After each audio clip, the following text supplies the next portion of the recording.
Hi అండి అందరికీ. నేను ఈరోజు కాకరకాయ కర్రీ చేస్తున్నా అండి. ఇది వర్షాకాలం సీజన్లో దొరుకుతుందండి. వీలైతే తెచ్చుకొని తినండి, చాలా మంచిది హెల్త్కి.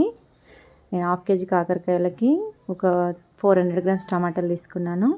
ఇంకా అన్నీ కట్ చేసి పెట్టుకున్నాను. ఈ చిన్న చిన్న ఇత్తులన్నీ ఉంచాలండి, లేదా అవి ముదిరిపోయిన ఇత్తులు తీసేసుకోవాలి. సాల్ట్ వాటర్లో కడిగి ఇలా పక్కన వడపోసి పక్కన పెట్టుకోవాలి.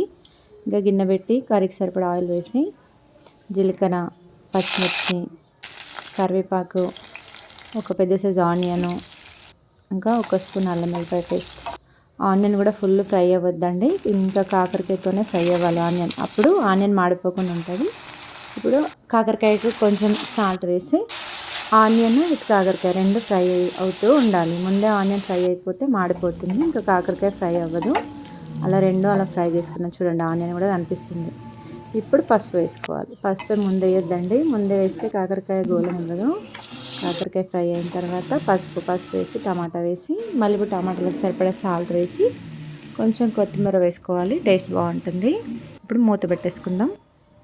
ఇదిగోండి, బాగా మగ్గింది కదా. మళ్ళీ ఒకసారి కలిపి మళ్ళీ మూత పెడుతున్నాను. ఇంకొంచెం టమాటా ఉడకాలి, మళ్ళీ మూత పెట్టేస్తున్నాను.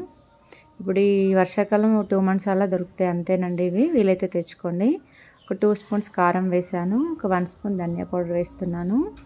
ఇంకా బాగా మిక్స్ చేసి మళ్ళీ కొంచెం కొత్తిమీర వేసి, ఇంకా వాటర్ వేయొద్దండి, అస్సలు వాటర్ వేయొద్దు, టేస్ట్ బాగుండదు. ఇంకా చూడండి, అన్నీ బాగా ఉడికిపోయి కర్రీ ఎంత కొంచెం అయింది చూడండి, చాలా బాగా వచ్చిందండి కర్రీ. వీలైతే ట్రై చేయండి. ఓకేనా ఫ్రెండ్స్, బాయ్.